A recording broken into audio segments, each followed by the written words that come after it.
And I mean, maybe that's people's journey too, because I know I've told God whatever it takes. Yes. I mean, God's gonna do what God's gonna do anyways. But I've told God, if it means they destroy me and kill me, or destroy my name, my treasure, my name, no matter what crap they make up, I am committed to this. And I think it's that attitude, that spirit of total commitment that the enemy is afraid of.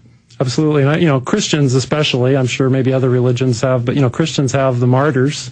If it weren't for martyrs in the early years of Christianity, Christianity wouldn't be here. And it's people, I'm sure, having to make that same kind of realization that, Lord, let your will be done. And if I'm meant to be killed or be tortured or to be prosecuted or persecuted or bad things are said about me, each one of those things you have to offer up and just realize that there's a reason for it. And as long as you're obeying the commandments and that you are trying to do the right thing according to your conscience, you'll come out on the other side. Well, that's the thing. I try to be a good moral person, and I am God-fearing, and I catch myself doing things. I mean, we really are a fallen species, but we also, can reach for the stars at the same time. I can't imagine just giving myself totally over to evil.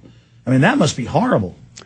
I can't imagine it myself. We ask ourselves, how do they sleep at night? But then again, if they've totally given themselves over to evil, maybe it's not too difficult. But you or I, and I'm sure all the people I've met here in your crew, and so many people that I've met, they're the complete opposite, the complete antithesis of what the government told me they would be.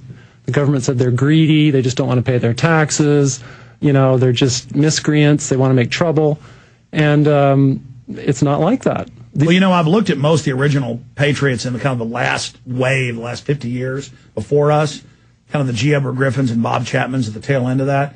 Mainly they were military people and intelligence people who were let in on this stuff. Right. And a lot of them were like Red Beckman in the Air Force, all these guys, they saw this and they heard the UN's going to take over America and we're going to have a world government. And they said, and they saw the IRS shaking people down without due process, and they knew the Bill of Rights and Constitution. And they were saying, look, this isn't, this is a bunch of baloney. Well, I think, I wouldn't mind putting out the word there to law enforcement and military, not to make you feel bad or to judge you, but, one of the things that I keyed in on was that we are not to bear false witness.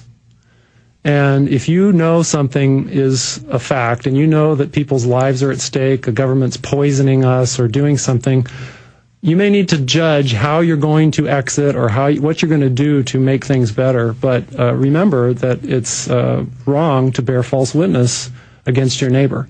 And if you're helping these evil people, maybe you didn't know you were, but if you're a link in that chain, you need to think really hard about that, and you need to pray about it and see what your role may be in trying to put a stop to it. Well, here's an example. CPS, and I covered the bill yesterday. I left it in my car. I forgot. I'm going to run it in the break and get it out of the trunk. The bill number, and I read the bill. I saw the headlines and couldn't believe it, and I read it. It's Senator Kirk Watson, state senator, introduced a bill, and it openly says no more warrants, not even fake judge family court orders. Just CPS or their designates can just grab kids without even asking parents, do medical tests, you name it. Word for word in the bill. It didn't pass. The bill passes an anti-CPS bill to restrict he's a key senator. He put it on as a tag on after it had been voted on. The Texas legislature is real corrupt, the rules they've changed, where he tagged it on after it was in committee and went to the governor to let him do whatever they want. And, so the police are, I guess now we're going to start going kidnapping kids without any order, without any warrant, without any, folks, this isn't freedom. That's evil. And they're so scared of losing their jobs. Ladies and gentlemen, if you all just start saying no, this evil will stop growing. But when you have the attitude of, I don't want to lose my job. I remember when I had a popular talk show. I'd already started a syndicated show out of home, but I was doing it here locally, one of the #1 shows in Austin. And they came in and said, no more Bill Clinton, no more New World Order in 99, or you're fired. And I said, well, gee, it's a popular show, is it not? And they said, yeah, but you're fired. And they said, you got a few weeks to stop it. And I didn't stop. And they said, you're fired, dumbass. And you'll never have it. That's that word for word. You'll never have another job in radio. They didn't even know I'd already started another one. But I was blessed by that. And I didn't feel bad when I left there fired. I felt good. And if I never would have been on the radio again, it doesn't matter. You cannot continue to just give in to everything. And I sound like a hypocrite than saying, well, I'm paying the IRS. No, I'm choosing my battles. That's the issue I'm making. I totally agree. I mean, when I left the IRS, I had my, typical human anxieties about how am I going to pay my bills. But you end up able to do it. Just trust in God, hang in there, and you'd be amazed at what things you can do and what things you really need to survive. God will take good care of you. Here's the bill, SB 1440, will allow CPS to kidnap and sell people's children just like they did to the FLDS 401 children in April. The court made them give all but one of the children back to the parents because they didn't have any court order even from a judge. They just went and did it. But our legislatures and CPS people want to keep up their kidnapping unhindered by the Constitution and the rule of law. And I went and read the bill. It's true. They just added it on. Just no Bill of Rights of any type now. Well, I think, as you know well, Alex, the powers that be are always poking around, looking for weak links. And, of course, attacking our children, attacking our relationship with our children, attacking how we decide that we're going to discipline our children or teach them. Those are our weak links. Have you seen the new pamphlets they have nationwide where it says yelling at your kid, they'll take them? Hadn't seen that yet. I'm not kidding. We have the pamphlet. In fact, I had it in here a few weeks ago. The state gives parents. It says raising your voice. In fact, call Janet in here right now. Call Janet in here right now. They tried to take one of my employees, 8-year-old, and she's got the pamphlet, gave it to me. It's out there in one of those folders. I think I heard about you talking about this a few weeks ago. Yeah, and then they gave her an order. It was a made-up little order. They have it themselves saying, do not raise your voice during the 15-day investigation period. No, do not raise your voice is now abused. I guess I got to be thankful that my youngest is 2 months away from being 18. But, I mean, that is the Soviet Union. Yes. The Soviet Union did the same kind of stuff. Well, it's the Sovietization of America. And I remember when I first was researching this stuff back in the 90s, I remember that theme was present there. And I kind of thought, I was new to it. How could this be? What is she talking about? What is the DV Kid talking about, or Alex Jones? But as you continue to go down that rabbit hole, you see, it is absolutely exactly a carbon copy of what the Soviet Union was about. You were showing me a document earlier, how they list people dangerous even if they criticize the IRS. Yeah, it's a potentially dangerous taxpayer. The acronym is PDT.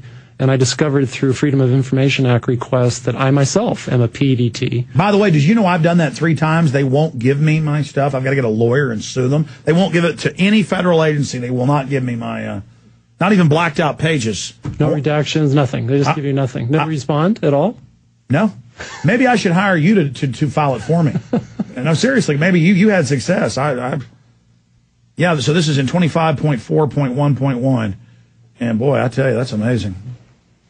Here it is. Yeah, here it is. A Parent's Guide to Child Protective Services Investigation. And will you ask her to show me the part, because I forget, where it says you're not allowed to raise your voice. Keep talking, Joe. I'll find it. Well, it's sadly the state governments. Of course, I'm in Nevada, and at least our legislature seems a little more approachable and have a little more common sense. But that's just in comparison to states like California, or as you're saying with Texas. So, I would also encourage listeners to monitor your state and local governments as well, because I think ultimately those are going to be our last lines of defense in terms of government, because obviously the federal government is not accountable whatsoever to the people. And our only prayer is to have at least some sliver of accountability with our local and state officials. It says verbally attacked or accused, being yelled at. There's a part where it says you can't raise your voice. So I imagine they can determine what's a raised voice from a non-raised voice? Well, the issue is there is no law that you can't yell at your kids. Spanking's not illegal anywhere. You just can't cause serious physical harm. Right. But meanwhile, they're going to taser you now. Have you seen the court ruling where they say they can taser you to force a DNA sample? So they can beat you over the head with a nightstick, but if you yell at your kid, you're going to go to jail. It's Orwellian. In fact, I just went to the bookstore down the street and bought the 1984 for my younger son. Read books like 1984, read what it was like in the Soviet Union, and look at today's America, and I challenge you to find much of a difference. Well, in 1984, they have cameras in their houses. Now people buy Xboxes with a camera that watches you.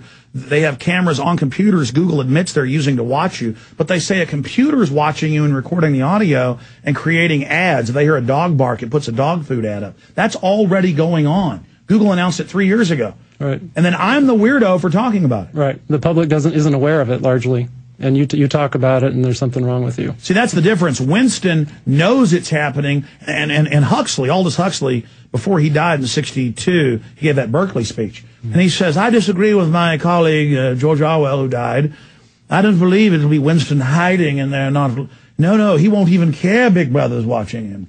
We're going to make you love the old enslavement. And that's how it's being done. Right. And like fluoridation and different ways to make you not care. That's a cola blue water. It's not fluoridated, I assure you, sir. I saw the machine. I might try to pick one of those up one of these days. They're good. All right, ladies and gentlemen.